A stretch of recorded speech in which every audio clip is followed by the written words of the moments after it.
Bem, pessoal, falei esse vídeo sobre tremor das mãos, que é uma das queixas mais relevantes em qualquer consultório de neuro. O paciente chega com essa queixa, com medo de ter Parkinson, né? Com medo de ter alguma doença neurodegenerativa, daquilo piorar muito, se aquilo é grave, se tem cirurgia, se tem tratamento. E eu resolvi fazer esse vídeo. Eu tenho muito vídeo sobre tremor nas mãos, né? Mas eu resolvi fazer esse vídeo com um apanhado geral, explicando cada detalhe para vocês, desde as causas, diagnóstico e tratamento também, para vocês entenderem de uma vez por todas esse tema, né? Vamos lá para você entender. O tremor é um movimento involuntário, ou seja, a pessoa começa a ter um movimento sem ter a intenção de ter aquele movimento e realmente se incomoda bastante, né? Existem tipos de tremores, né? Tremor no repouso, a pessoa está parada e começa a tremer, que é o clássico na doença de Parkinson. Um tremor quando o paciente faz um movimento, que é muito comum no tremor essencial. Você está escrevendo, você vai pegar uma coisa, você pega um copo, começa a tremer. Isso é bem clássico do tremor essencial. E na grande maioria das vezes, quando vocês procuram um médico, vocês estão com muito medo de ter doença de Parkinson ou ter alguma doença neurodegenerativa. Já vou deixar vocês mais alegres, porque é a raridade, apesar de doença de Parkinson ser um dos tremores, uma das causas de tremor de doenças neurológicas mais comuns, né?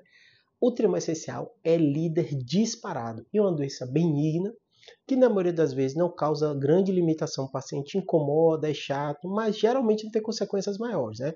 Já para tranquilizar vocês quanto ao tema, né? Mas eu vou explicar agora direitinho essa parte diagnóstica, né? Então, quando chega um paciente com tremor, a gente médico vai perguntar: é unilateral ou é dos dois lados, né? Esse tremor veio associado a algum outro sintoma? Esse tremor é no repouso ou quando você faz alguma atividade? Quando você está estressado, esse tremor aumenta, né? Esse tremor é acompanhado com algum grau de rigidez, né? Esse tremor foi associado a alguma lentificação do movimento? Todas essas perguntas ajudam para a gente médico pesar entre tremor essencial ou tremor da doença de Parkinson. Lembrando, quando você fala de movimento involuntário, de tremor, o paciente, a princípio, tem que estar com a força muscular normal. Então, é muito comum o paciente que teve AVC, tem alguma doença, problema na coluna cervical, problema na coluna lombar, ele tem um tremor, às vezes, na perna, um tremor no braço, relacionado a uma fraqueza. Então, tem que estar com a força muscular preservada para você pensar, tanto no caso da doença de Parkinson, quanto no caso da doença tremor essencial. Porque se você tem uma fraqueza muscular, o tremor pode ser um sintoma sim de um paciente que está com problema na musculatura, na força muscular, e o tremor vir associado. Eu até brinco com os pacientes, pense em alguém pegando muito peso, né? Às vezes não acontece dela tremer, o paciente que tem uma fraqueza muscular, acontece isso, né?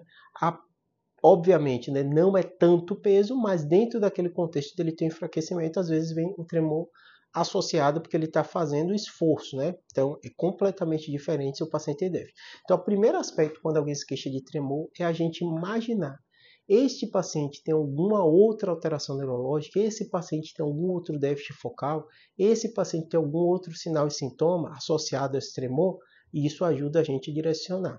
Quando o paciente tem um tremor associado a uma rigidez, lentificação do movimento, alteração de marcha, a gente guia muito mais para a doença de Parkinson. Outro fator importantíssimo são fatores epidemiológicos, qual a idade desse paciente. O estresse agrava ou não, pacientes jovens começam com tremor. O idoso pode ter tremor essencial, mas normalmente acontece na juventude o paciente começa a tremer e a gente dá o diagnóstico de tremor essencial. Tremor essencial normalmente, é sempre não, mas normalmente começa em adulto, adulto jovem, 30 e poucos, 40 anos de idade, ou às vezes até mais jovem, né? A doença de Parkinson vai acometer muito mais população numa idade mais avançada, acima de 60 anos de idade. Tem doença de Parkinson jovem? Tem também, mas é mais raro. Então essa epidemiologia também ajuda. Mas mesmo assim, apesar da história, apesar do exame físico, que a gente faz o exame físico para ver se tem rigidez, faz o exame físico para caracterizar o tremor, se é de esforço ou se no repouso o paciente fica, normalmente a gente vai precisar de exames complementares. Por quê? A gente tem que descartar outras doenças que às vezes são associadas com tremor. Inclusive doenças metabólicas, hipertireoidismo, às vezes o paciente tem tremor no contexto de hipertireoidismo, né? Doenças hormonais também muitas vezes são associadas com tremores, né? Carências, às vezes nutricionais, também são associadas com tremores. Então a gente vai fazer uma bateria de exames sanguíneos em especial, para afastar essas causas metabólicas. Associado a esse contexto de causas metabólicas, a gente vai fazer também exames estruturais. Vou dar exemplo para vocês. Eu não disse que uma fraqueza muscular pode estar associada a um tremor, um canal estreito, uma hérnia de disco pode estar associada também por alteração de força. Então, essa parte anatômica de ressonância de encéfalo, ressonância é muito melhor para a gente ver partes moles. Então, essas doenças que às vezes, pequenas isquemias, podem dar também tremor, a gente vai fazer esses exames para ver. A doença de Parkinson em si e o tremor essencial, a ressonância normalmente está normal, né? E aí, na doença de Parkinson, o diagnóstico no tremor essencial é eminentemente clínico. Às vezes a gente faz esse exame de imagem para diferenciar, vira e mexe, eu peço eletroneuromiografia, porque às vezes o paciente tem hernia de disco, eu fico com dúvidas, pode justificar aquele tremor, peço. Tem doenças neuromusculares que às vezes confundem a gente, a eletroneuromiografia também ajuda. Exame de sangue, exames anatômicos como ressonância de cérebro, de coluna cervical, se o tremor do membro superior, né, que é o que a gente está dando destaque, e muitas vezes o paciente vai passar também por essa eletroneuromiografia que vê a função do nervo e a função do músculo também. Passando por todo esse processo, a gente normalmente chega ao diagnóstico. O diagnóstico na doença de Parkinson é basicamente clínico, no tremor essencial é basicamente clínico. Então dificilmente você vai pegar um exame que está ali, sugestivo de doença de Parkinson. A maioria vai ser clínico. Existem situações que a gente pede um exame muito específico, ligado à medicina nuclear, que a gente vê a função da dopamina no cérebro e pode ajudar o diagnóstico para a gente. É todo mundo não, é uma minoria que a gente pede isso, mas pode ser necessário.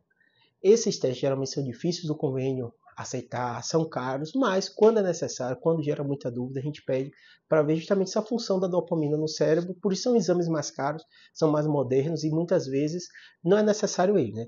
Quando a gente suspeita de doença de Parkinson, acredita que o paciente tem Parkinson, clinicamente ele tem, normalmente a gente nem pede esses exames e faz o teste terapêutico. Você dá um remédio, que é o que a gente acredita que está faltando com o paciente que tem doença de Parkinson, e vê se ele melhora. A maioria desses remédios eles estão ligados ao funcionamento da dopamina. E aí, se o paciente tem a doença de Parkinson, o sintoma melhora. Então isso a gente chama de teste terapêutico, porque você dá terapêutico e está testando também se é a doença. O paciente teve uma boa resposta, teve clínica sugestiva, era a sua suspeita, você dá o diagnóstico de doença de Parkinson.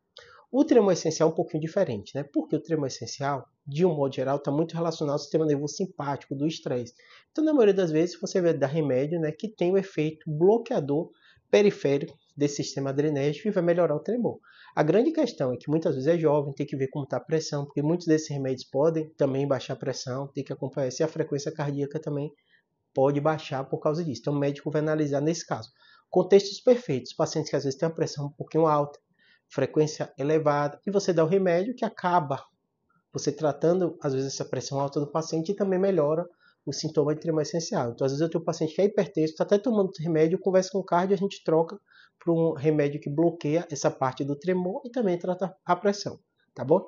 Espero que tenha ajudado. Sei que esse tema é muito polêmico, gera muita dúvida. Tem um vídeo só sobre Parkinson, tem muito vídeo aqui sobre tremor essencial, tem um vídeo sobre tratamento de doença de Parkinson, um vídeo sobre tratamento de tremor essencial.